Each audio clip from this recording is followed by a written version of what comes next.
PackReacts is back, baby. Let's go. Go Pack go. PackReacts is back. Let's go.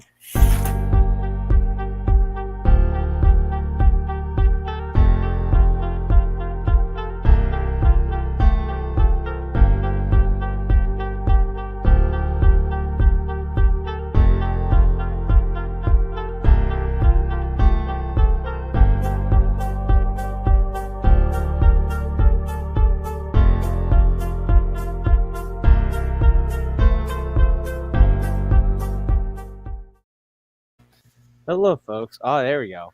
Yeah, I have my own flag. there we go. Hello, folks. Welcome to PackReacts. I'm your co-host Jeremy, along with Mike, and tonight's topics we'll be talking about is the Packers schedule of how it came out, thoughts on the Packers draft of what we thought of, Jaire Alexander extension, and who do we want the Packers to sign next in the free agency market if we have a chance, as we will continue. So, let us start with the draft. What do we put a grade, Mike, of this Packers draft that we saw? A plus. There you go. A plus. There you go. No, well, before we get into that, first I want to say congrats on finishing your first year of college, Jeremy. Thank you. Nice accomplishment. I wish I could go back to college, so hopefully you're having a good time. But no, if anyone's watching out there, I think it's been a few weeks, a month since we've been on the draft special we had, which was fun. Yes. Thank you to your friends for joining. I thought that was really fun. Yeah. But no, we took a little bit of a break. Jeremy had some finals. I'm just working and whatever. But it's been pretty quiet for the most part up until this week. Had some news come out, and I think there's probably better people out there to talk to hear about the draft picks than us. So hopefully no one missed us too much. But no, I think our draft was really, really good in my opinion. I think it kind of hit a lot of the needs that this team needs right now. I think it. A lot of people wanted a receiver in the first round, which I did too. But I think once there was a run of receivers, yes, right around where the Eagles were supposed to be picking, which I think everyone expected. In the mock drafts, I said this in the 10 to 15 range is kind of going to be the spot where all these receivers go. And the Packers are unlikely to jump up there. So kind of it's unlikely we get Olave, we get Garrett Wilson, we get Jameson Williams. Exactly. Drake London, not that I really wanted Drake London, but he was in that level of thing. So, at that point, is there really another receiver you pick at 22? I didn't think so. I wanted Christian Watson, not in the first round. Now the Packers, we also said this, that we thought they were gonna have to jump up to get him or another of these guys, and we were right about that too. But I think going defense in the first round and doubling up on defense, we said Devontae Wyatt would have been a great pick at 28. We were right there. I did not see the Quay Williams pick coming. No. That's for sure.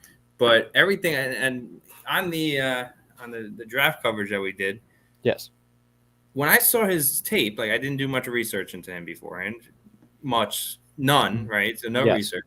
But when I saw his tape, the first he's got the size. He's got the size of a good inside linebacker. He was all over the field in the tape I watched, and tackling people and just being in the right place in the right time. So I think it's a good pick. I mean, obviously time will tell. Yes. I take this back. I think I said this story once before on PackReacts, but when we drafted Oren Burks, right? Now, obviously, he's not a first-round pick, but a third-round pick, and they moved up for him in the third round. I looked at his tape, and I'm looking at this guy. I'm like, this guy can't even tackle. He's missing tackles blatantly. He's kind of throwing his body at people instead of wrapping up.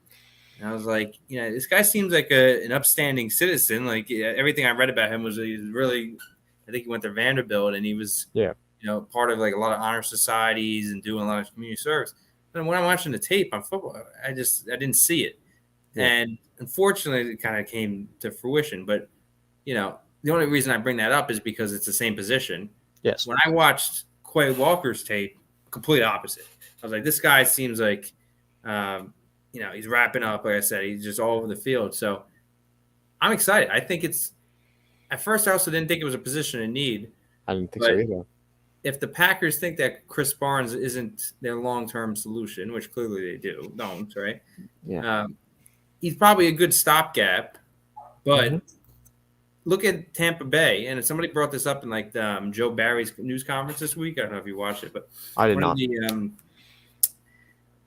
what do you call it? The beat writers said that compared to this inside linebacker group to kind of what Tampa Bay has in Devin White and the name escaped me who the other one is, but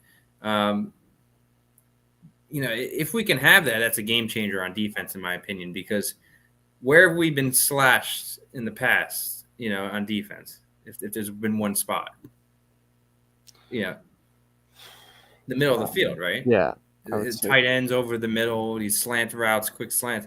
If you can get, two inside linebackers that really command the middle of the field and kind of take that part away from offenses, that's a huge win. And then where else do they go? They go to the outside, and who do you have? Now Jaire is coming back. We just signed him up, so he's going to be happy. There's going to be no issues there. Exactly. Obviously, Rasul Douglas is coming back. Eric Stokes is going to take hopefully a big step in year 2. Big stuff. The outside is, and now you have a good defensive line with the guy they signed from Kansas City, and now so I'm really excited about this defense. I think this could be the best defense we've ever seen in our lifetime, and probably a lot of people's lifetime. So, I'm excited. I would give my team an A minus.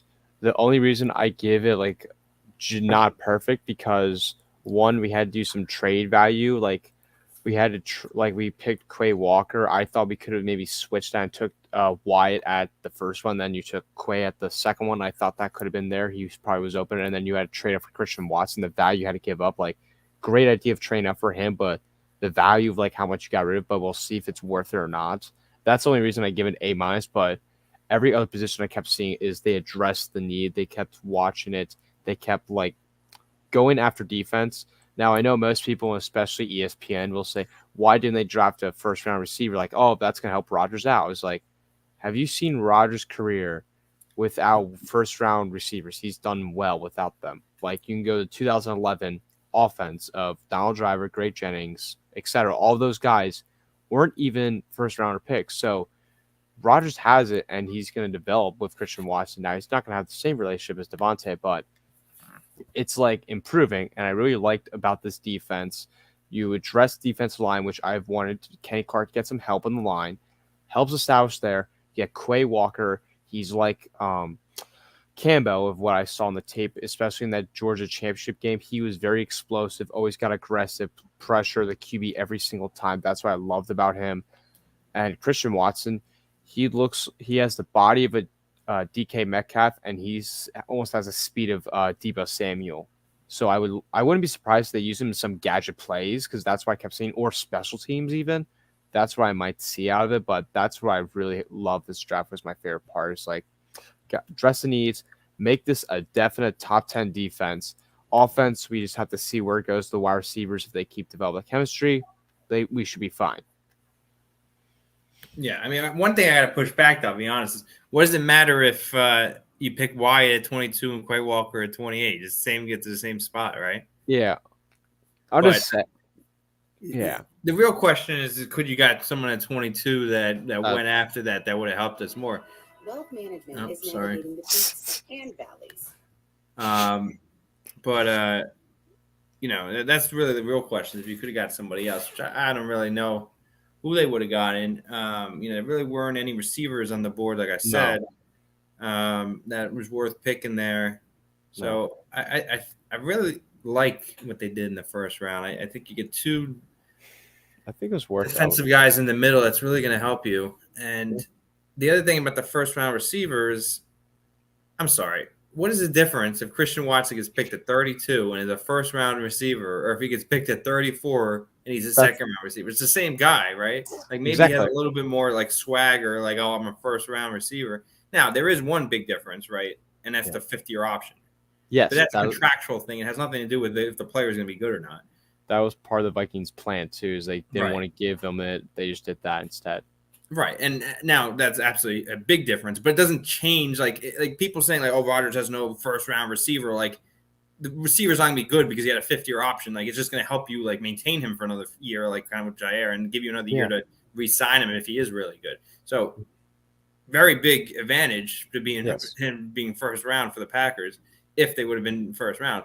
But this whole narrative of, well, he has no first round receivers, and like this is basically a first round receiver. I mean, he's picked 2 picks after the first round. I mean, it's semantics. Exactly. Like he's a first round receiver in my mind. You know, basically the Packers had 3 first round picks. They took 2 seconds and 2 firsts and 2 twos, made it 3 first round picks. That's effectively what they did. 2 late first round picks. They basically traded Devontae Adams for Christian Watson and a lot of savings and cap, obviously, right? So, look, time will tell. These are young players. Draft and develop is for a reason because no one's going to come in day one and know everything, right? It's going to take some time. Exactly. You got to see the potential there. You got to invest in these players, and they're going to grow just like anything else in life. I hope Christian Watson is like Justin Jefferson and comes and lights the fire off everything day one. Hoping it. But, you know, everyone's different, and that might not happen, and we got to recognize that that's probably, you know, the case. And that's kind of why you signed Sammy Watkins. You know, that's why you need Randall Cobb to take a step. You know, he's the veteran in the room, and not only do you need his leadership, but you also need his production on the field, and even more so than last year. Yes. And you need, obviously, Alan Lazard to take a big step. Yes. He's kind of been a gadget player and kind of a complimentary player in the past. That's no longer the case. If the Packers receiver room is going to have success this year, it's going to be led by Alan Lazard, and he needs to take ownership over that. Even if they sign somebody else, I don't see anybody coming off the street that is going to overtake Alan Lazard in terms of importance to this receiver room, except Christian Watson, which is not going off this street. But I think him and Romeo Doubs have a chance to grow throughout the year, and by the time the playoff comes around, maybe take that spot from Lazard. Because I think Lazard, you kind of know what you're getting there. Yes. Hopefully he takes the increased role this year seriously and takes this new step. But, like, I think you know what you're getting. It's a good player, reliable player, but I don't think he's going to be the next Devontae Adams anytime soon. Watson and Romeo Doubs, I mean, in theory could, right? Yes. So time will tell. Hopefully we got 2 players in there, kind of banking on that. Yeah. If they end up being bad this year, that's obviously not going to help the Packers. No. Hopefully they're not bad their entire career, but even if they're great next year but bad this year, that doesn't really help us this year because we don't have Adams to kind of carry the dead weight. Exactly. That's why I kind of wish they were doing this 2 years ago and had like a stockpile of receivers. So exactly, kind of work them up and not have to force them in there day one. I know we talked about like quarterback doing that. Yeah. But I think receiver is also the case where you kind of need to ease them into it a little bit and, you know, not make them the number one option day one. And I think Watson's probably going to have a lot of expectations on him, which could be a bad thing. Yeah. Some people can be a good thing. Obviously, gives him a great opportunity. But it's going to be a lot of people, if he doesn't succeed in the first few weeks of the season, saying, you know, is this guy a bust, blah, blah, blah, because there's going to be so much spotlight on him. Yeah. Because there's really no one taking the spotlight off. So, I don't know. Time will tell. I'm not worried about him not being a first-round receiver because in my mind, he effectively is. It's the same person, right? Yeah. Like the draft is a construct because you have to have you have to have different rounds and stuff, right? Exactly. Effectively, you're drafting a person. It's like going out and hiring somebody, right? So, you know, it's the same person that you hired. He's got the same potential he did if he would have been picked 3 rounds or 3 picks earlier. It's just teams didn't need a receiver at that point, or they didn't think he was worth, I guess, that draft pick. But he would not have been on the board when the Packers picked, and they had to move up. Yes. I know what you're saying, that it wasn't a great trade in terms of value, and the Vikings definitely won that. And, I mean, you know, I agree. But effectively, the Packers also have in a position when they traded Yes. Adams away where they needed a receiver. Exactly. And They're he was desperate. not falling to where they were in the second No. round. So you needed to trade up. Exactly. And when you're kind of in that position, you're going to have to overpay. Yes. And that's kind of what the Packers had to do is overpay. Mm-hmm. Hopefully he turns into the next Devontae Adams, or not necessarily next Devontae, but he turns into a really good player, and it doesn't matter if you overpaid. Yeah, that's all I care. But definitely an overpay. I don't think anyone could deny that. Yeah. No. Yeah. But I think it was the right move if there was no other options, Yes. Especially like I remember when Devontae got drafted, and then you see him, especially his first year where he kind of starts something, was the Dallas Des Bryant game, where you see like his like emergence from when he got drafted, and he goes beyond like the next level and he gets more roles and like more duties, all of that, which that's what I'm going to see with Christian Watson. I think he can do a much better role with that. I think he'll like grow his role. He's going to get the spotlight, but he's going to like get more roles as he goes on, like more snaps, more all of that, because I think he can develop into the number 2 guy maybe by the end of the season. But my guess is he's gonna be number 3. Yeah, I think he's going to start out number 3, right? I think you have Lazard, probably Cobb is going to be your number 2, even though he's the slot guy. So you really Exactly. it's not really number 2, but he's probably going to be number 1 in the slot. Cobb. Number 2 is probably going to be I don't know about Sammy. Sammy Watkins, right? And then I think Watson's your number 3, Dubs is number 4, and then Rodgers is your second slot, right? So you kind of have to look at the slot as like kind of a different position, right? Yeah. But yeah, I would say it's going to be Lazard on the right, Sammy Watkins on the left, Cobb in the slot, and then Christian Watson is your your extra receiver there that gets sprinkled in. And I'm excited about this Romeo Dubs kid. I think he's I am too. Good. I think he's going to he might even have more success than Christian Watson in the beginning. I really liked his tape, and I did not know much about him going into the draft. But once the Packers picked him, first of all, really good name. I like his name. Second of all, his tape was really good in my opinion. He was getting a ton of separation from the cornerback, basically on every play. That I watched. I mean, I know I'm watching highlights, but there were a lot of plays where he's like, 3 to 4 yards separation between the cornerback. So I really liked what I saw. I think Christian Watson probably has a higher ceiling, but I think Dubs can be more, he can really jump in day one, and Watson just might need more, fine tuning. But I think he has a higher ceiling. But I really like what I saw about Dubs, and I think that was a good pick. I feel like Dubs is like, it looks like he might be a new MVS person. It's like he's like had questions hands. That was the same with MVS, but he still has that speed like MVS. So he's going to use him as deep threat is what I've been hearing mostly. So that can happen with Dubs. But my question really is like, who's going to do for special teams? Is it going to be Christian Watson, Dubs, or somebody who's going to do the punt returns to kickoff returns is what I like to know from that, because I think they use some part of this draft for the special teams. Yeah, I mean, I probably would say Dubs might be a punt returner. It seemed like he returned punts in college. He's probably a little bit less risky to get hurt compared to Christian Watson. I don't know if you put Christian Watson out there. I don't. Because, again, you probably really need him to integrate into the offense. Exactly. And you can't really risk him. So I wouldn't be surprised if Dubs is I mean, I think you kind of saw what you saw in Amari Rodgers last year. Now you have a new special teams coordinator in Rich Bisaccia, so he doesn't really have any allegiance to Amari Rodgers, so he's going to look at the tape of all the options he has available to him and kind of pick the best one. I wasn't in love with what Amari Rodgers did last year on punter or kick return. Oh, he didn't do a kick return really, but punt return. I did like. Why is his name escaping me right now? The running back who was doing the kick return. Kylan Hill.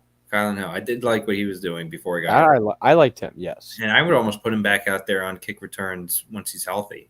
I really liked what he was doing. And I like Kylan Hill still. And it was really a bummer to see him get hurt. Yeah. But I think Romeo Dubs probably is your punt returner. Or maybe they say, hey, we really need some explosiveness here. I believe Christian Watson returned punts in college. Is that true? He did do some punt returns, and when I watched the tape, he did go like fast, like Randall Cobb, like the one where he did his rookie day against the Saints, remember that opening kickoff, That was like Yeah. against the Saints in 2011. I kept seeing that of Christian Watson doing that kind of stuff. Like it kept going very like the same speed, all the distance and all that. So I mean, I could see them putting him in there for explosiveness and say like, hey, we can't have him afford him to get hurt, but we've been conservative in special teams in the past, and look where that got us. So let's try not to be conservative. So I could see either one, but I think probably both of them probably get the nod over Amari Rodgers, and then other than that, who else do you really have? So, so I think one of them is going to be returning punts, in my opinion. I think so. But yeah, I mean, I think then there's the other receiver they picked in the 7th, I believe, right? The last pick, Samori Toure. I don't know much about him. I think I heard some good things, but isn't that the dude? I think they said he's going to be a CB now. They're converting him from wide receiver. Is that it? I didn't even hear that. Yeah. I heard they were trying to do. I think it was him because they're trying to convert the wide receiver into a CB. And the interesting fact is he's playing the same person from the Packers had this before when they drafted wide receiver and he converted CB. Last person was and our new guy is holding his jersey is Sam Shields. He's converted. I thought Sam Shields converted in college though. He definitely was a receiver that converted. Yes. But I think he definitely played cornerback in college though. He did, but he was like senior year, right? He did, but he was like considered like in the draft like a wide receiver. He was classified as that, but he was really a defensive back. But because he got, I think I might remember that, but yeah, I don't know. I mean, I think that's probably a big step to take. But he's a 7th round pick, so if it doesn't work out, it doesn't work out. But exactly. But yeah, and then obviously we got Sean Ryan in the 3rd. That one was. I liked what I saw of him. I didn't watch a ton of tape, but I saw he shut down the guy that went to the Giants. Why is his name? Kayvon Thibodeaux? Yeah, right. Thibodeaux or whatever. I say his name. But he was shutting him down pretty well. I think there was a few things where he got beat pretty badly. But, he wasn't really giving up much sacks. I think he doesn't really hold much based off his college tape. Yeah. Interesting hair, I got to say that. Yeah, but definitely. But from a football standpoint, he seemed like a good pick. So hopefully, you can add him to the rotation of offensive linemen that's kind of thinning out recently. Yeah. Kind of take Billy Turner's spot. So I think it's a good pick. Hopefully, he can just seamlessly transition into this offensive line, which you always got to keep the offensive line stocked. So, I think that's a good pick there. Mm-hmm. Anything on him? Yeah. Not really that much. I'm just like wondering with Sean Ryan's like, this is going to be the biggest battle of position wise, like besides receiver. I think it's going to be offensive right tackle. It's going to be the biggest question coming into the season for me. Is like, it could be him, it could be Yoshi Neiman. There's like multiple ways they can do this because of Bakhtiari's health. We have to see Jenkins' health. That's going to be kind of where I determine like, what is this offensive line going to look like?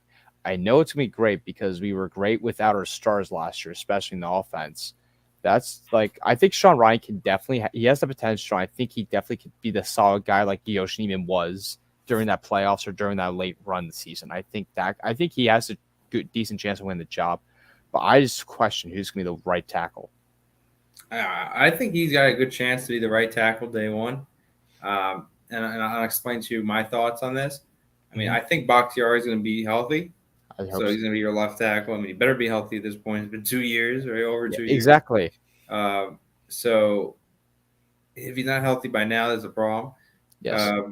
So I think he's going to be your left tackle day one, obviously. Yep. I don't think Eldon Jenkins is going to be healthy day one. So kind of shelve him for a little bit. But I am going to get back to where I think he's going to be when he comes back. Yes. So you're going to have Runyon left guard. I like Runyon a lot. And I think Runyon actually showed a lot last year. He did. I think he's going to be your left guard. I don't think they're going to switch. I mean, obviously he could get hurt or whatever, but barring any injury, even with Jenkins coming back, I think Runyon's your left guard. I think he is. Josh Myers center. That's not a question. And then, I think what's the right guard's name again? I'm Royce why am I, Newman. Is it Royce Newman? Royce Newman. Thank you. Okay. I mean, I think he's probably got the leg up on right guard, but I don't think he showed anything last year that was ground shattering. No. So I think he's got a chance to get outplayed by the Zach Tom guy. There's another guy I wanted to talk about, the Wake Forest guy. Yep. Did he play right guard in college? I'm not 100% sure, but I think he's supposed to be like he prides himself for being kind of a Swiss Army knife and play 5 positions on the line.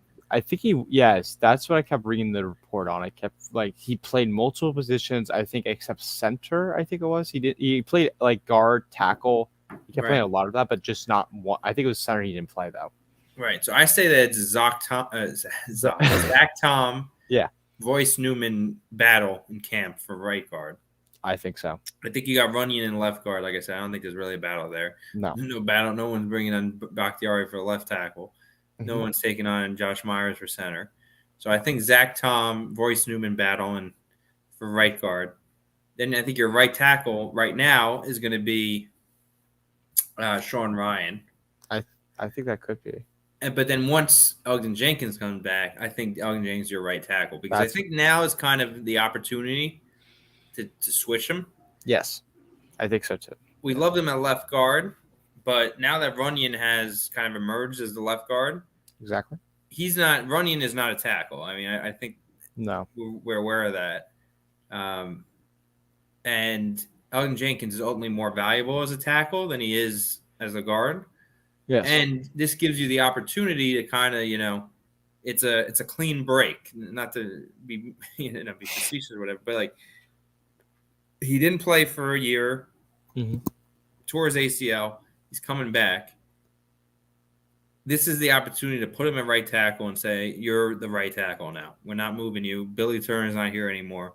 So you're the right tackle. You're not playing left guard. You're not playing right guard. You're not doing center like we've had you in the past. You're the right tackle. End of story. Exactly. I think that's the move. So I think you have Sean Ryan as right tackle for now. Elgin Jenkins takes right tackle when he comes back. What you do with Sean Ryan then, he's obviously your number one backup for the tackle positions. Yes. You see kind of where right guard stands out. If maybe Runyon takes a step back, you never know. So maybe I think he could play guard too, right, Ryan? I'm not sure. So maybe you put him there. I don't know. I think it's a good problem to have, though, to have a little bit too many people on the line. Yeah, I like that. There's going to be injuries. So, I mean, you still have Yosh Neiman. You still have Yosh. And you got Yosh Nijman too, but I don't think – I think it was pretty telling last year. And I like Yosh Nijman, don't get me wrong. I thought he played really well in the absence of David Bakhtiari and Elgin Jenkins. But I think it was pretty telling in the playoff game that they didn't play him. That I don't think they really had much faith in him. Yeah. So I think he's a good backup if you need him. Yeah. But I don't see them really investing in him, if that makes sense. Yeah.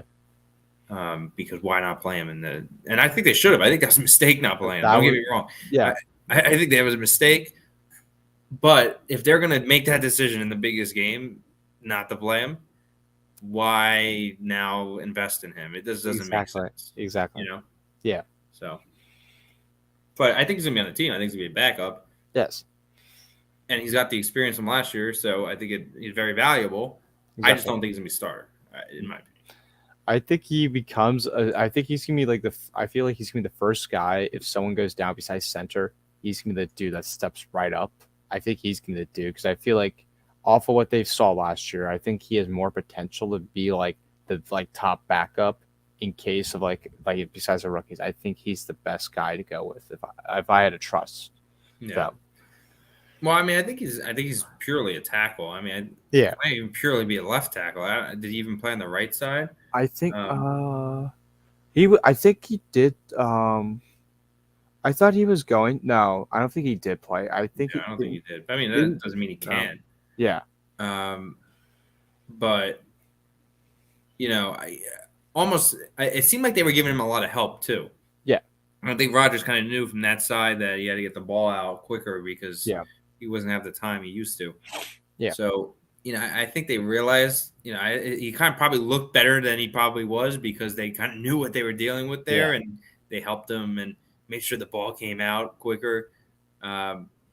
So maybe it kind of deceiving to the eye because of that aspect. But yeah, again, I don't think he's a starter.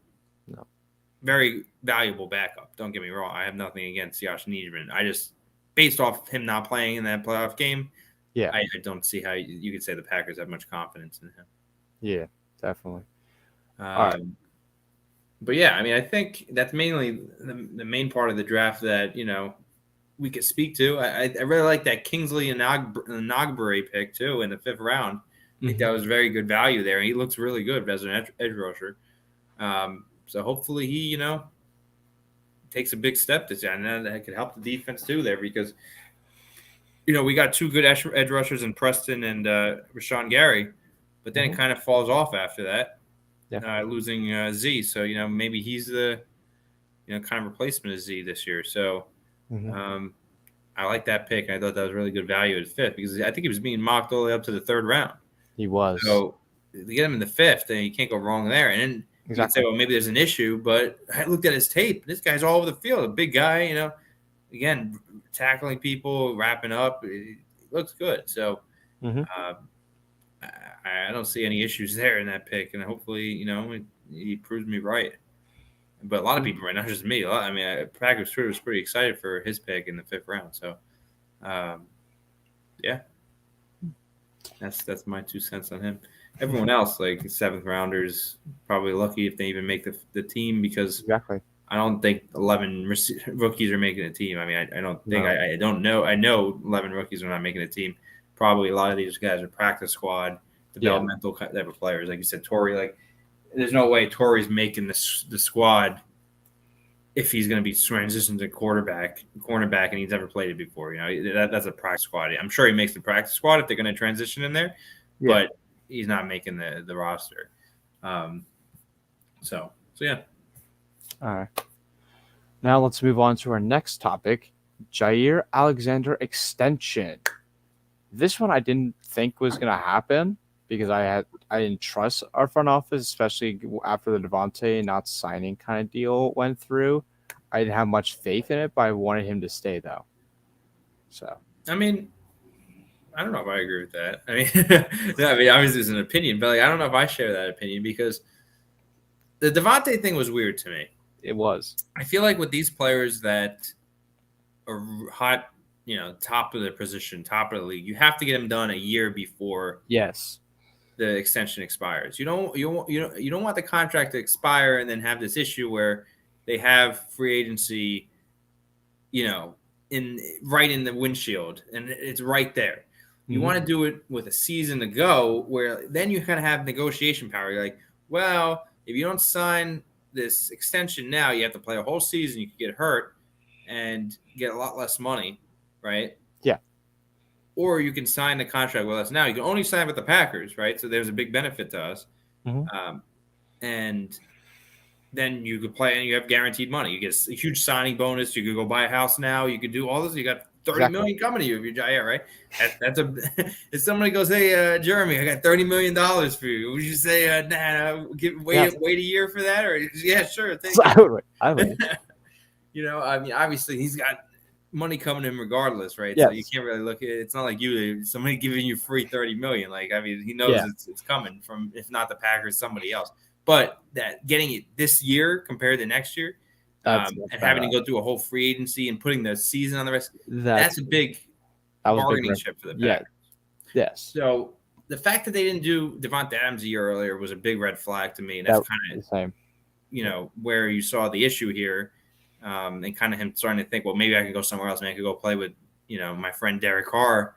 And then that kind of went into, if he would have signed last year, that probably never would have happened. Exactly. So, I think Jaire is a different case, though, than Devontae because, one, he's much younger. Yes. 2, cornerback is the premium position of the defense. So you had to sign him. There's no way the Packers could let him walk. No. And this was the time to do it. So it was just a matter of time about getting it done. There's no rush on it per se, right? Get the draft over with. That's more important than doing a contract because it's gonna. There's time. There's plenty. Like you said, there's plenty of downtime in the season. Exactly. So, I think this was the right time to do it. And Jaire got his money, and he got the title of top paid receiver in the league, which how much does that really matter? Because in probably 2 weeks or a year from now, it's going to be, yeah, like you can get $1 more than the other guy and be the top paid receiver or cornerback in the league. So, really what matters is the money. He's getting $30 million up front. Yeah. $30 million goes a lot of money. I mean, after taxes, probably about $18 million, but I'll still take the $18 million, Yeah. And it gives the Packers a lot of cap relief this year, which the Packers need. That's what's going to help. It's one of these contracts again where it's backloaded in terms of the cap hit, right? Because you take the signing bonus prorated over the course of the contract. The salary is only $2 million this year, so he's only got a $7 million cap hit this year. Yeah, compared to like 20 or something next year, and then like 28 or something the year after that. So it's definitely going to go way up. Yeah, the cap hit, but hopefully the cap goes up with it. That's the theory, which it will. I mean, it should, as long as there's no another pandemic coming, then it should go up. Yeah. If you saw what Amazon paid for the Thursday night football games, the cap's going to go up. So exactly. I think it was the right move. You got to sign Jaire. I mean, he's the top cornerback in the league. At the age he is, you got to sign him. And, you're going to have to pay for that talent. And I think the Packers got a decent deal. I think so, too. And I think Jaire got the money, that's going to help him and his family. And he has another opportunity for another contract in 4 years. I mean, I think it's a win-win all around. Yes. And, I really don't have anything else to say about it. I'm happy that Jaire is here. I think he made a lot of money. Good for him. I think it's a good deal for the Packers. Good deal for Jaire. I really have no issues, and I wasn't really concerned about it because I knew it was going to happen. It was just a matter of time. Yeah. The Devontae thing was what scared me, not getting it done last year. If it would have got done last year, obviously, then there wouldn't be anything to talk about. But if Jaire didn't sign this offseason, then I would have been worried. That's I'm going to let it play out. Mm-hmm. Once the season starts, or you realize that he's not going to get signed this year, and it becomes like August or whatever, then I'm getting worried. Like, why didn't they get signed this offseason? But clearly they did. They were just waiting to get the draft over with and have some conversations with the agent, which I'm sure they were having conversations with the agent the whole time. But it takes a lot of work to get these contracts signed up and talk to lawyers and agents and all this stuff. And when you got the draft going on, that's priority number one. So you kind of can have these conversations. Say, okay, great. We kind of have a ballpark where we're going to be. Let's kind of put it on the back burner until after the draft, and then we'll go full speed ahead and get it done. I mean, that's basically what happened here, right? With the timing, it's clearly what happened. So I was never really concerned, and I'm glad it happened. So nothing else.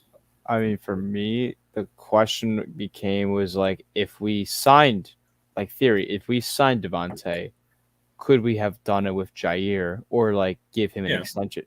That's what I was wondering is how would the salary cap work with that? How are all the adjustments, especially given Douglas, Campbell, all of that stuff. And I'm Douglas wouldn't have worked. Okay.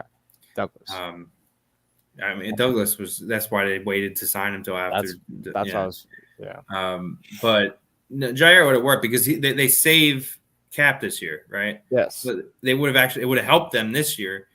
Down the line, that's where you start to get into it. But then other people start, probably Amos doesn't get re-signed then at that point, right? Yeah, that's what I hope he gets re-signed though. That's right. But if Jaire and Adams would have got signed, then probably Aaron Jones definitely not getting re-signed after this year, going to get cut next year. So there's going to be downstream effects, but for this year, definitely doable because it helps the cap this year. Yes, but definitely going to be downstream effects because you could see how the cap skyrockets after this year for Jaire. Yes. But no, definitely could have got it done with Adams. Yeah. Okay. Yeah, because I was always wondering is they have enough room and they're definitely going to be downsizing there. It's just how much was Jaire going to get paid, and if it was this deal plus you have Devontae like get his own like 28 million. Like that's where I'm like a bit concerned. Is like how much cap space are we gonna have left? There's like, are we gonna be in the negatives? Like that was one of my biggest concerns. If Devontae got signed, how much would Jaire get and what the salary cap would be? That was my biggest. But Well, it's the proration of the signing bonus because you can't really just look at the money because the money is the money. They have money. They could probably pay $1 billion. Probably not, but they could pay a lot of money out. It's the cap hit, and because of the proration of the signing bonus, they just put it all to the signing bonus, work it over the end of the year, and say, okay, you're not going to get that much in salary, but you get in the cash right now. So to the player, it doesn't really matter how they get the cash. They just want to wake up and see their bank account has got increased by $18 million and say, okay, sounds good to me. I'll go buy a Ferrari. They're not really worried about the cap hit. They'd obviously like the cap hit to be lower so they can get more of their friends on the team to see them get paid. So in theory, everyone wants to get paid, and however you can make that happen, get it happen as long as the cash hits at the bank account at the end of the day. Exactly. They definitely, the cash wasn't a problem. It's the cap hit, and the cap hit wouldn't have been a problem this year because they would have made sure it wasn't a problem this year. Down the line is where it'd be an issue, and that's where you have to see people like Amos, I think, and Aaron Jones probably not get re-signed because now you don't have the cap space next year, and that's why Zeke wasn't re-signed this year. Yeah, because you wanted then money. You would have an issue because now you bring in a new contract. Well, I think he had a $30 million cap hit this year. Yeah, but he had it was a clean break where you could just cut basically all of that with a lot less dead cap. So you saved a lot. Yes. But I remember Zadarius, he was frustrated week 1 and he wanted a huge extension, wanted to be a very high paid man. I'm like, I am not comfortable paying him this much. Even though he played well for us, I was not comfortable given what our other players that are more valued like Jaire and Devontae at the time, I would have more paid them than Zadarius. Plus Rashawn was showing up too. Yeah. I mean, I don't think you could have brought that back Z. Definitely not for what he was making. Definitely not for what he got in Minnesota. So no, is what it is. Apparently, Nagler said that somebody in the Packers front office texted him that when the Vikings picked or signed Zadarius, that they said good luck dealing with Z or something. So apparently, he's probably a hard guy to get along with. Ooh. I don't know. It didn't seem that way the first year, but definitely something was fishy in years prior. In the future because he didn't get voted captain, which was kind of weird. You think he kind of would have just kind of the role he played in the team the year before. Yeah, and so I don't know. Definitely something kind of was rotten in Denmark for Z, kind of in the years, the last 2 years of his deal, and I think they probably wanted to get rid of him. Mm-hmm. And, I like Zadarius, but, back issues is a problem. It's hard to come back from a back issue. Yes. So I don't know if he ever will be what he was the year. I mean, hopefully for him, for our sakes, hopefully he's not. But for him, good luck to him. But, for our sakes, hopefully not. He's on the Vikings now. But I think it's probably safe to say he's not going to have the production he would have had in the beginning of his contract. So I don't think that's a big loss getting rid of him. And hopefully, Kingsley and Nagsbury, or how do you say his last name, picks up some of the slack there. Exactly. So, yeah. All right. Let's get on to our final topic here. Bless you. Thank you. We get to the Packers schedule as we go to London this year, people. We go to London. Yeah. Wake up. I'm not going to London. I refuse. I wanted to. I'm really sad. Unfortunately, it's in October, in the beginning of October, and that's quarter end. So for my job, it's not the best time for me to go. Ooh. So it's sad. I did want to go. I planned to go, so it's sad. I'm looking at our schedule. Which ones most excites you? Let me pull it up real quick. I get to choose what Packers game I get to go to, and most likely will go to the Vikings Packers one from last year to this year of New Year's Day. Is what I was going for. Which one? The Packers Vikings New Year's Day, most likely. That's what I was looking for because I did not want to miss my statistics class in the fall because I gotta learn statistics in my college. So I want to miss a Monday in my fall semester, and I prefer that. So it was worth it. Yeah, I haven't looked at the schedule too much, which is unlike me because you know, I'm trying to go, so I should be on top of it. I've been really slacking. Um, wait, did they announce the preseason opponents? It seems like they did. I didn't notice that. When did they do that? I don't know. I don't see that when I look it up on the preseason for On the us. Packers website, it seems like they don't have the dates yet, but they have the preseason opponents. So it seems like week 1 is going to be the 49ers in California. That kind of sucks. You have to go fly out all the way to California. That's annoying. And then you got the Saints at home. Yes. And then at Kansas City. So that's not ideal. I was hoping they would play the Jets in the preseason this year because it seemed like LaFleur's brother, and then what do you call it? The coach of the Jets, Salah. Yeah, exactly. So it seemed like this would be the year they go to the New York. I was trying to go to that game because I'm from New York, obviously. So that's a little bit sad. But, yeah, this is the first time I'm seeing what our preseason opponents are. It is annoying that they have to go to San Francisco, though, and have to travel all the way out there. Mm-hmm. But yeah, so I'm happy to see the preseason. The question was about the regular season. I was trying to go to the Tampa Bay game because my girlfriend has a house in Fort Myers. But apparently the tickets there are like $500 a pop or something, which, I mean, I'd have to go by myself. I'm not surprised because it's Tom Brady. Because it's Brady, exactly. Yeah. That's why I was so mad that Brady came back. 1, because I didn't want to deal with him again, but 2, because I knew that the price of this game was going to be too high because of that. Exactly. Yeah. That was my only issue for that. But the one I think this could be a great game just for the Packers, and like if they win or lose, is the Bills Packers October 30th. Like I think that's Halloween too. I might try to go to that game honestly because it's not so super far from me. Yeah. Speaking of which, I'm going to propose this on live for all our what do you call it? Our followers here. Yeah. What are you doing for October 27th? Sorry, it's November 27th. Sorry. November 20. Oh my. The problem is that Thanksgiving? Yeah. When is Thanksgiving? Okay. So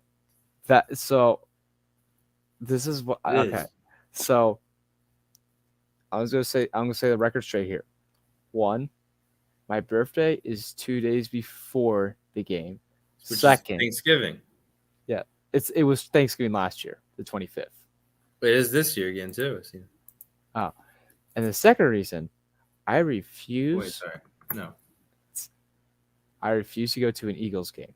I've been to one before. That was the snow game with LaShawn McCoy in the freezing cold. One of the best games I ever saw. But I refuse to come as an opposing fan because I'm afraid to get beer poured on me during the middle of the game if I root for my team. That is what I'm afraid. I'm afraid of getting literally beat up from the Phillies. I don't care. Let's go. That's you. That's you. I refuse. Really? You won't go? I don't want to go. Like that's the only. It's really that bad. It is that like you don't want to. All right, the way Philly fans work, it goes by ranking the worst to best. The Eagles ones are the worst. The Phillies ones. That's what I heard. Yeah. The baseball one for the Phillies, no one shows up. Sixers, it gets really like crowded there. It gets like everyone's there. Flyers, like everyone's like, all right, we're good. We suck. Like that's it. But it's like Eagles, you do not want to mess with them. I remember what Matt said on like the shows. Like they try to start fights when he was at the game or like when he was doing in the middle of the tailgating. Like that, I might take a shot at it. I've never tried it, but I definitely know what I'm kind of walking into. But I don't know. We'll see if I even make it. I said I was going to go to the Baltimore Ravens game last year and then drive down there. So it's going to be cold. It's also right around Thanksgiving, so it might not be a great time. But maybe I'll try to make it. It's a night game too. That's interesting. It is. That's going to be a good game too. That's going to be a good game to watch. Yeah. But But no, I'm not exactly sure what game I want to try to make it to. The other game is the Washington Commanders game. Would you go to that game? Ooh, wait, when is that? Let me see. October 23rd. Is that away or home? No, in Washington. Ooh. I would consider that actually. I would consider that. I wouldn't mind going there. The only issue I have is the stadium safe for me to go to? Why? You think you're gonna get shit poured on you? Or Yes. fall into the what do you call it? Fall on Jalen Hurts. That was my only. I wouldn't mind going to the game, but that's my only concern is like there better not be something bad that just happens that just like and you get caught on live TV for that. It's the worst, but I wouldn't mind actually going to there. I wouldn't mind. Let's see. So, how long of a ride is it from you? It is. Well, it's like it's an hour to Baltimore from where my college is, which where I'll be.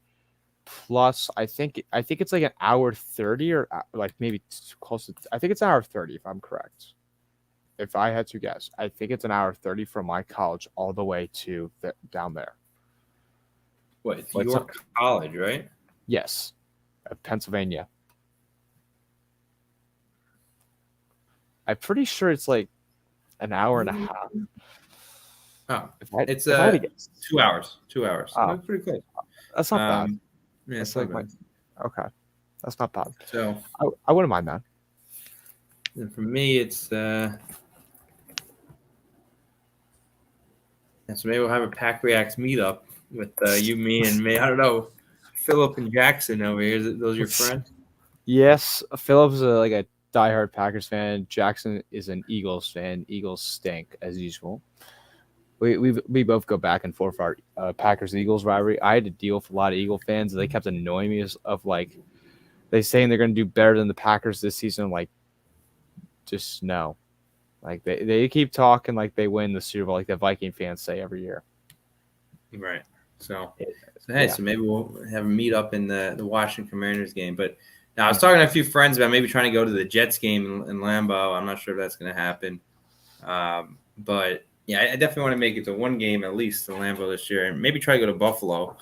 I have a few friends that are Buffalo Bills fans, and you know, always good to see like Niagara Falls, and there's a lot of good cool stuff in Buffalo. I would like to see, so maybe drive up to that one. I don't know. I mean, there's a lot of good games on the schedule this year. There is. I think it should be good. I'm sad I can't make it out to the London game. I'm kind of mad it's against the Giants. You know, I think that's kind of a lame game. I wish it was going to be the Jets because I have more friends that are Jets and Giants fans. But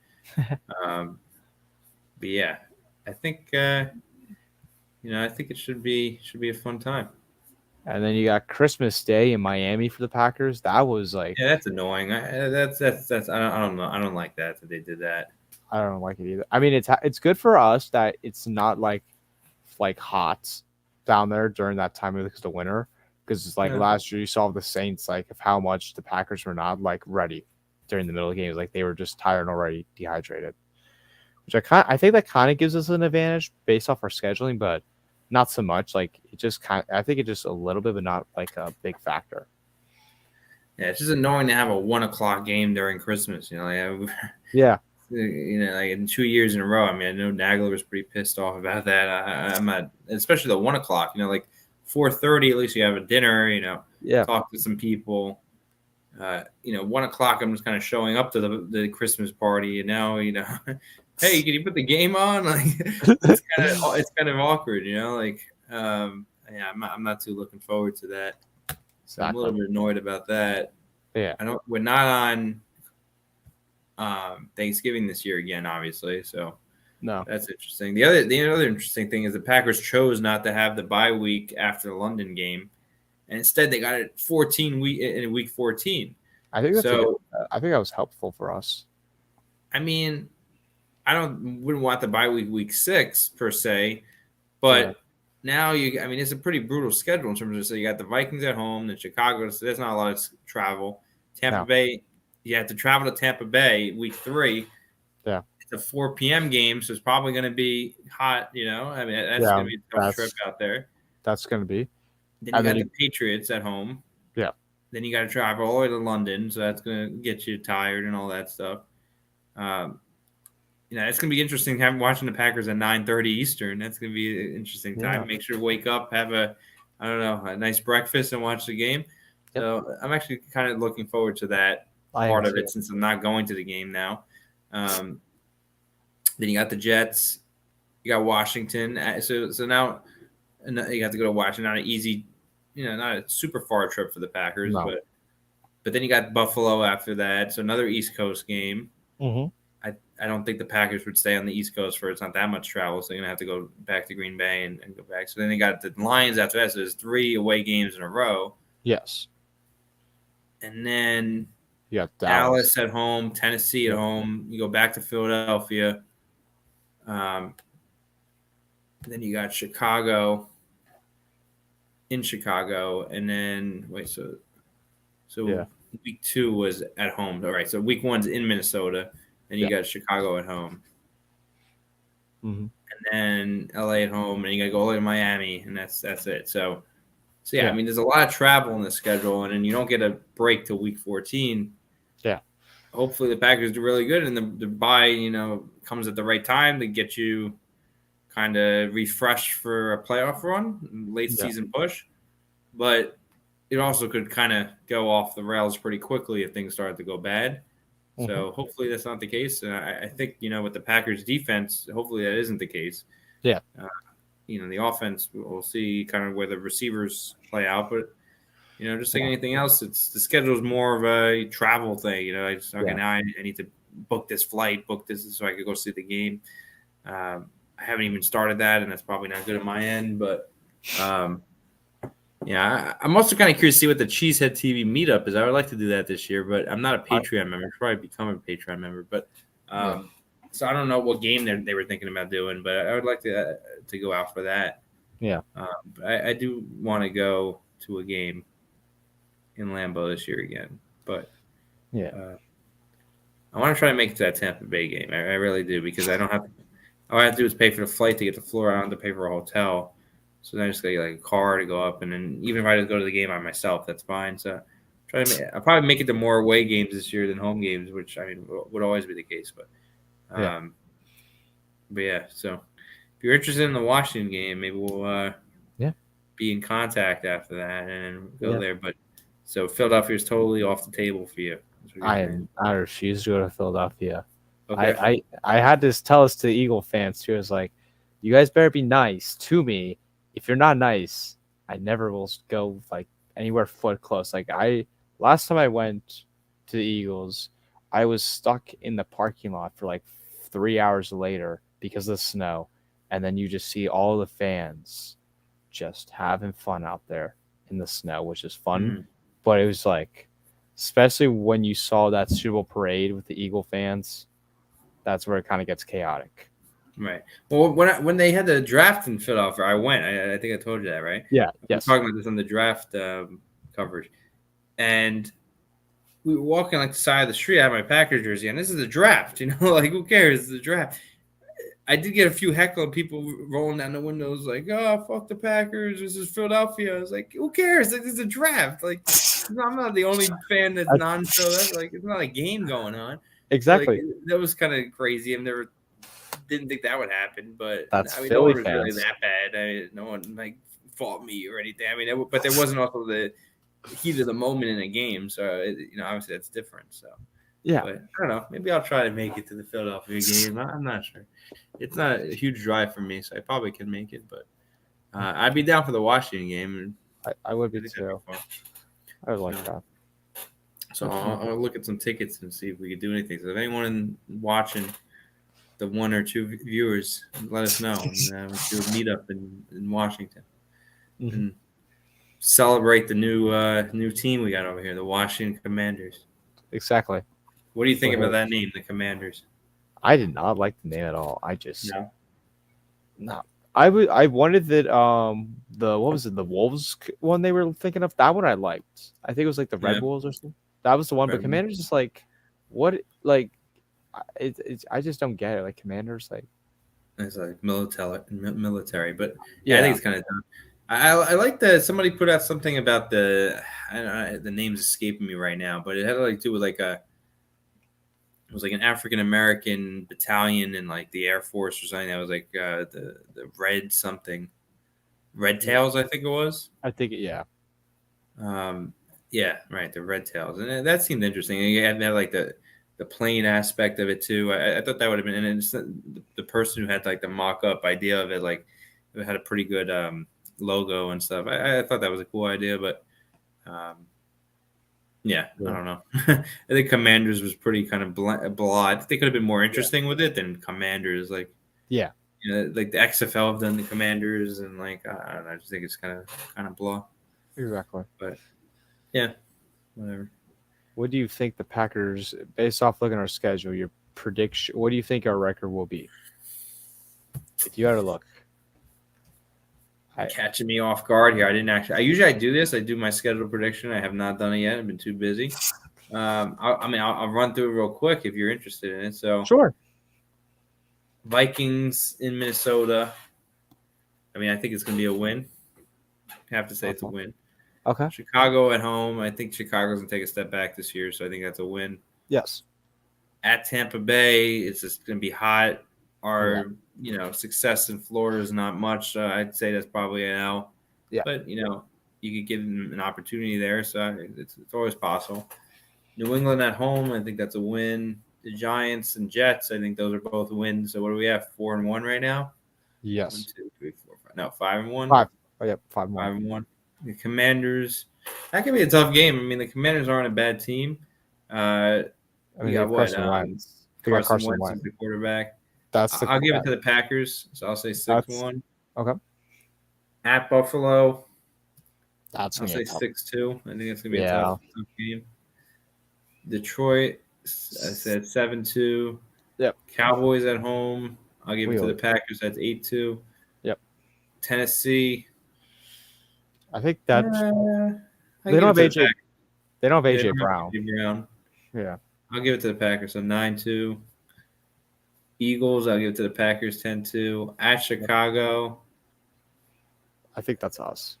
Yeah. So what are we? 11-2. Yes. The Rams at home.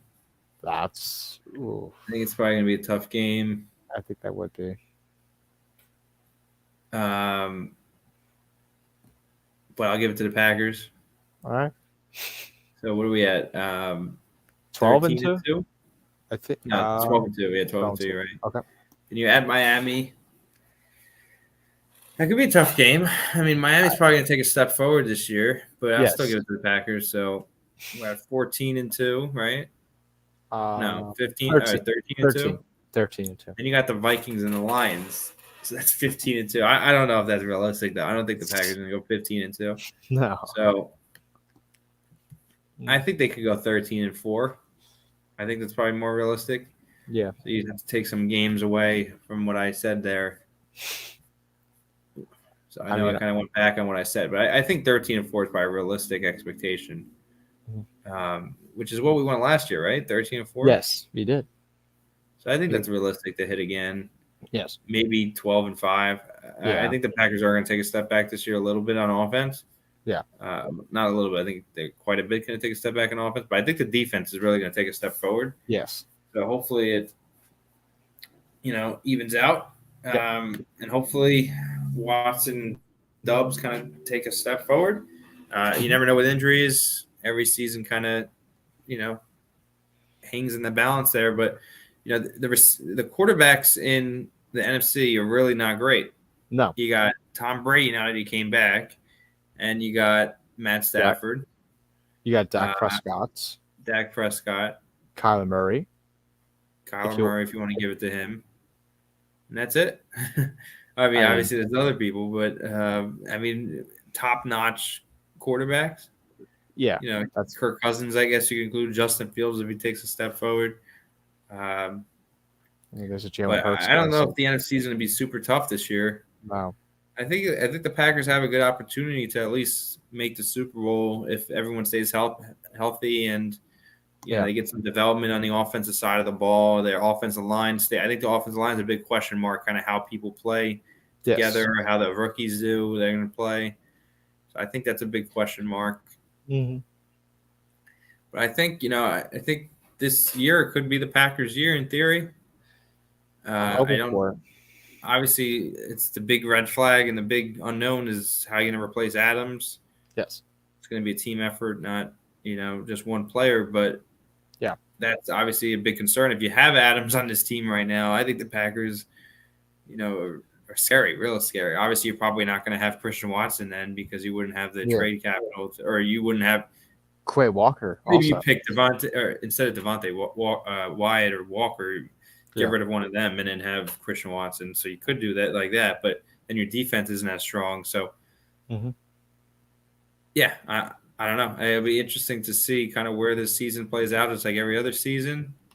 You know, we never would have thought we would have lost to the Saints last year, week 1. So it's going to be a surprising loss somewhere in here. Yeah. They're not going in 17-0. Sorry to break it to anyone. But, yeah, I think it's going to be a fun season. I think it's definitely a playoff team. No, I don't think there's any doubt about that the Packers are a playoff team. I think they're the best team in the North. I think we'll win the North again. Yes. I don't think the Bears have a shot at winning the North. I don't think the Lions have a shot. And the Vikings could in theory, but I don't think so either. No. So I think the Packers are going to win the North. So that gives your home game. Exactly. Playoffs. Are they going to be number 1 seed? I think it's going to be tough with the Rams and the Bucks. I think if we be 1, I think we get 2. I think that's the I think they can get 1 or 2. I mean, I think 1's a possibility, but that's now 3 years in a row that you're number 1 seed, right? Exactly. And we still haven't done anything really much in the playoffs. Like, right. That's the bummer. Right.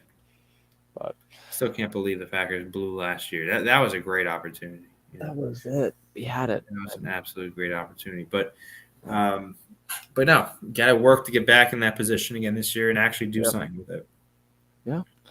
But I mean, I expect this team to at least go 20-0 just based off the regular season undefeated. Playoffs undefeated, so it's 20-0 is what we're hoping for, folks. Go Pack, go. We got hope for that. Well, wouldn't it be when we get a bye? Because you get division. Right. Yeah, championship. 20. Yeah, you're right. 20-0, we got to go. Let's go 23-0. Let's win the preseason games too. Fair point, 23-0. We'll do that. We'll do that. But yeah.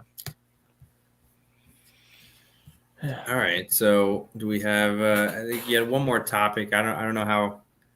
I think it was like a quick one. It was like, who would you want the Packers to sign like in the market right now? I don't know. I mean, obviously, probably the easy one would be Julio Jones. But like I said in the past, I don't know if that's really a great signing. No. I would only OBJ. go. All right. OBJ, so here's what I'm going to say. I think now that you pick Christian Watson and Romeo Doubs, OBJ is a good signing. I'll explain to you why. Okay. He can help them develop when he's hurt, right? Yes. So that's a positive right there. But you get the beginning of the year, right, before the playoffs. Mm-hmm. Give those reps they would have went to OBJ to Doubs and Watson. Let them develop in the beginning of the year where it's less important, obviously. I mean, obviously, every game in the NFL is very important, don't get me wrong, but yes, that's the time to let them develop. As they develop and get the playing time that would have otherwise went to OBJ if he was healthy, OBJ is getting healthy and rehabbing his knee. And then when is he going to come in? Probably maybe like the 17, week 17, right around the playoff time. Yeah. That's where we can't have rookie mistakes. We need veteran. What do you call it? A veteran player to come in and really do what he did to the Rams this year, you know? Yeah. Wasn't their number 1 receiver, but he was a great compliment to really help them a lot in their playoff run. So I think OBJ would be a good move at this point, just because of what I said. I think you don't necessarily need him in the beginning of the year. I mean, it would be nice, but it's not going to be, possible with his knee. So when you need him is in the playoffs. As long as you can get to the playoffs, you're set. Now, if you don't get to the playoffs and you sign him, it's just a complete waste. But bring him in on a 1-year deal, hopefully for low money wise, because he's not going to be playing for the entire year. No. Do better. And, give him a chance for the Super Bowl. I think that makes sense.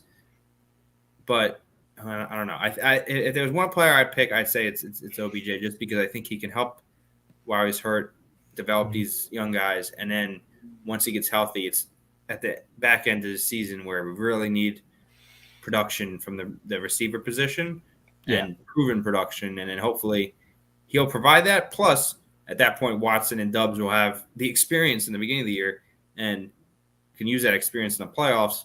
But you don't want to have really rookies in the playoffs because they don't have any playoff experience, and that's a whole big new stage that they've never been on before.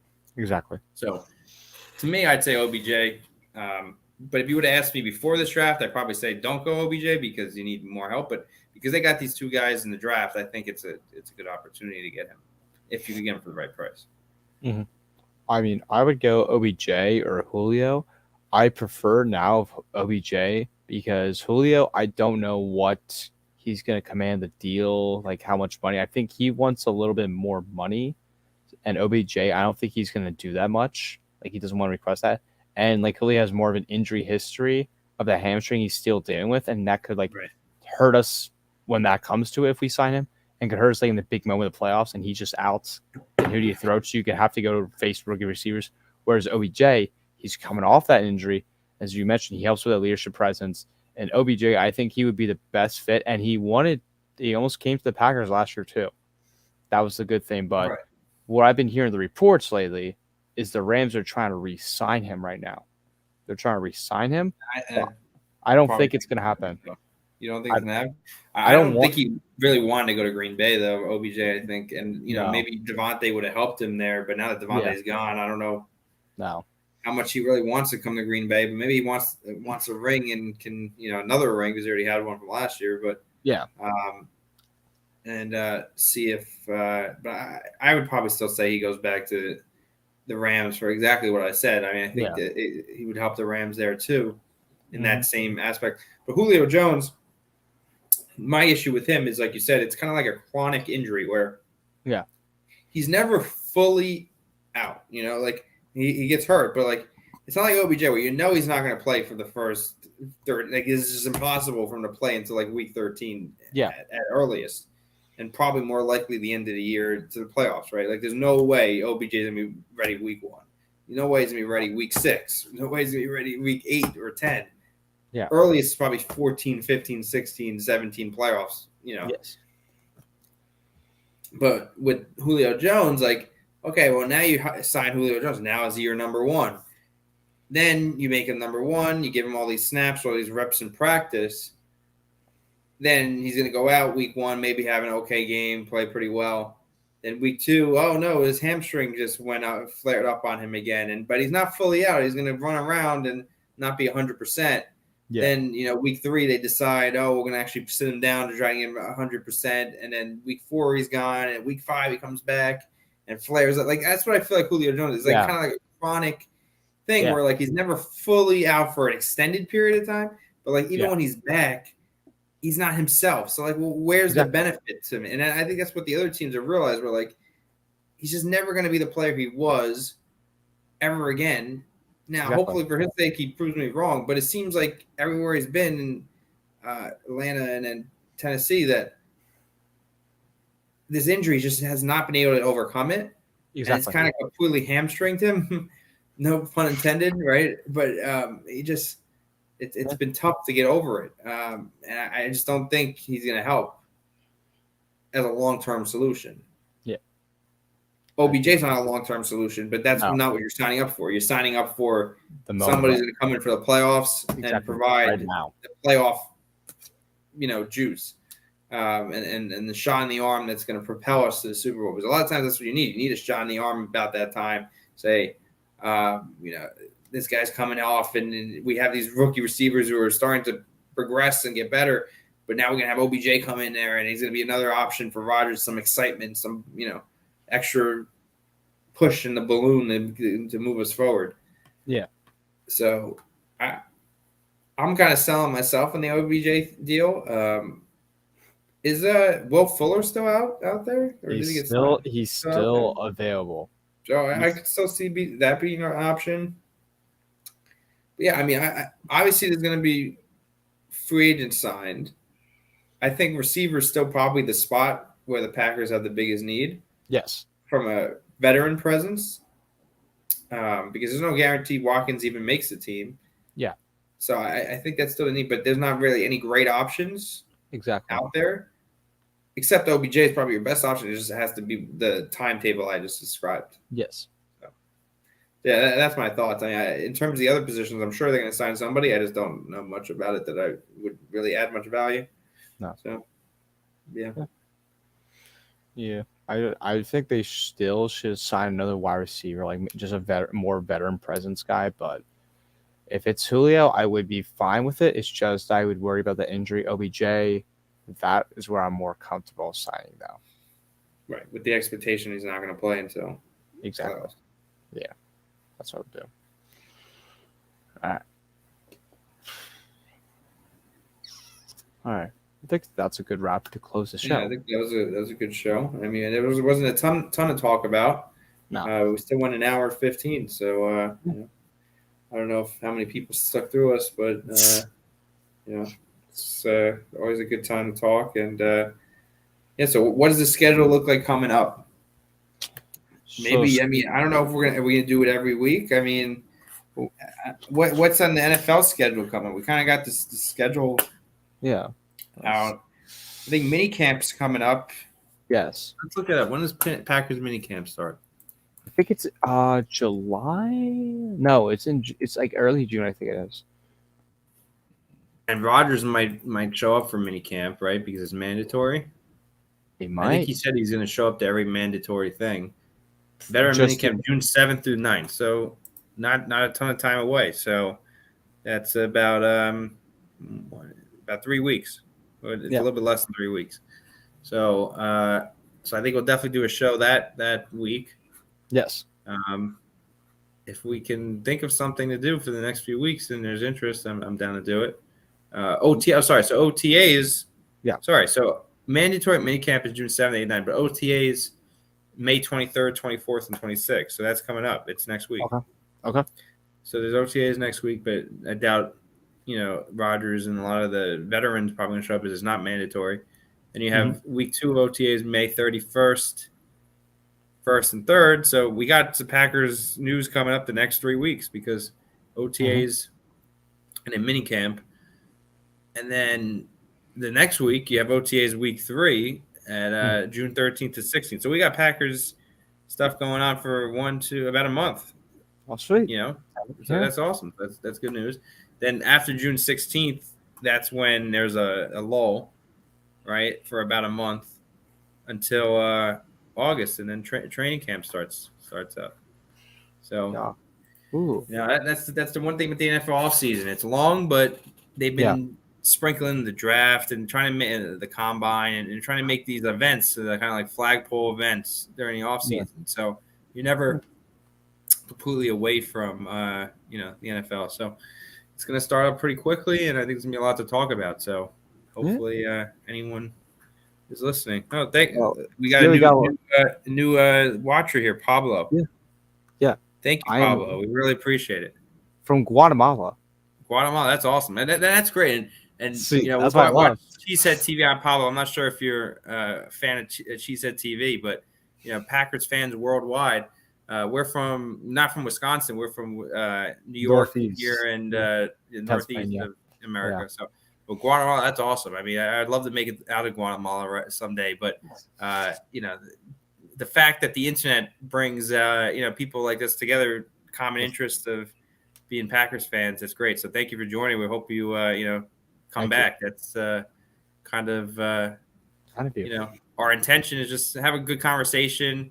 And we like to get some fans involved. And that's one thing I do want to do is we want to get some fans involved. So I do too. Feel free to reach out to us. So we have our Twitters down at the bottom. We'd love to have you on. And I don't know if you have other Packers fans in Guatemala, but we'd love to, have a conversation and kind of learn about the Packers, fan base out in Guatemala. That's always interesting. So I like to learn about that too.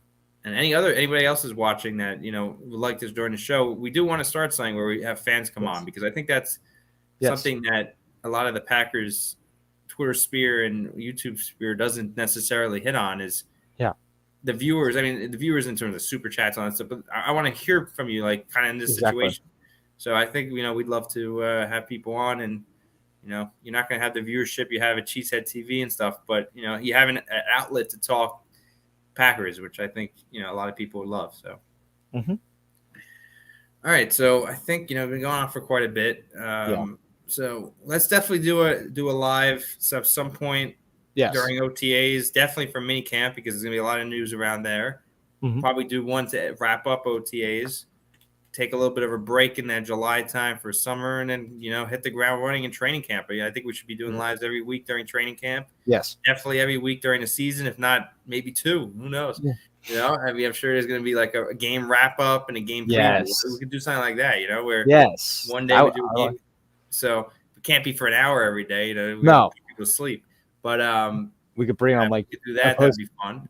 We could do like opposing fans, like the teams that we're facing. We could bring them on the show too, like a preview, like of asking them how we think about the team and all that. Right. I mean, I would definitely love to bring fans on for during the season. I think that's great because I do too.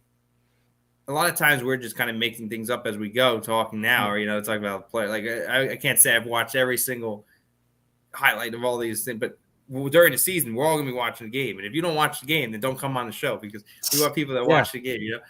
No, just kidding. But no, we're definitely gonna have a lot to talk about during the season. I'm looking forward. This is our first year, really kind of diving into the stuff. So during the season, that's gonna be exciting. So can't wait, and I think it's gonna be fun. So one thing we forgot to talk about, the Packers just signed a long snapper, Jack Coco. You see that? I saw that. Yeah, I saw that. Yeah. That's a great name, Jack Coco. But hopefully, I did not like Stephen Wordle. I'm sorry. I think the last straw was him getting pushed back, and that basically lost us that game. I really think that was a terrible play by him, and something you cannot allow happen. So exactly, I think they need somebody other than Wordle in there, and I kind of really emphasize that thing. So I don't know if Jack Coco's the answer. I think his name's funny, but I can't say I know he's the answer, but they definitely need to improve in that position. And I think, that's gonna be annoying to like. Satya is gonna hopefully that. make that a emphasis. So hopefully Jack Coco's the guy. If not, hopefully they bring somebody else in. But I'm really pretty confident that Stephen Wardle's not your man there. I don't even know why they got rid of the guy they had before that. Was it the guy they drafted? Was it who was it? Jacob Succom. Was with a B, right? His last name started with a B. I don't know. Brett Good? No, that was before that. It was. I know you. No, not J.K. Hunter Bradley. That's the last name started with a B. So I don't know why they got rid of him. I mean, he wasn't ground shattering. He wasn't Brett Good in Brett Good's prime, but he didn't seem like he made a ton of mistakes. Yeah, Stephen Wordle came in, and I just did not see anything there. So that move was kind of baffling to me, but I think they need to improve at that position. So, so that was another interesting nugget of news that came out. But other than that, I think we kind of hit on everything. So, so thanks for taking the time, Jeremy. And like I said, if everyone's watching that wants to join the show, reach out to us. And we'll give our where to find us, and then we'll probably sign off here, right? Yes. All right, cool. So you can find me at Twitter. My handle is Arvo15, ARVO15. It's at the bottom, and that's kind of where I mostly converse about the Packers. I have like a meme Twitter account as well called Titletown Memes, but it's on Instagram as well. But posting that, anything about the Packers. So if anyone is interested about talking Packers, feel free to DM me or DM Jeremy, or just add us on Twitter. I would love to talk about anything you guys are curious about. I'm sure we're curious about as well. So feel free to reach out. And that's me. Guys, you can find me here as usual on YouTube. Make sure you leave a like on this video. I would appreciate it, and subscribe to the channel. We're close to that. And where you can find me is here once again, Instagram, Twitter. There is an app that I'm part of a Packers group chat, and Mike is also part of it. It's called Relevant. It's spelled RELEVNT, and that is just all Packer news, all Packer fans just talking all over the world right now. So if you want to join that, you can join that, and it's pretty fun to join. And they come on, they will watch our show, but not come on yet because we haven't had time to do that. But they will watch us, and it's pretty like unique conversations that they'll have about like what they think, like what we have like good conversations of what we do. It's the exact same thing what they do in the chats. So that's where you find it. Yep. Yeah, I did join that Relevant now. I can't say I've used it a ton, so I have to try to. Has it been a lot of conversation, or kind of died down?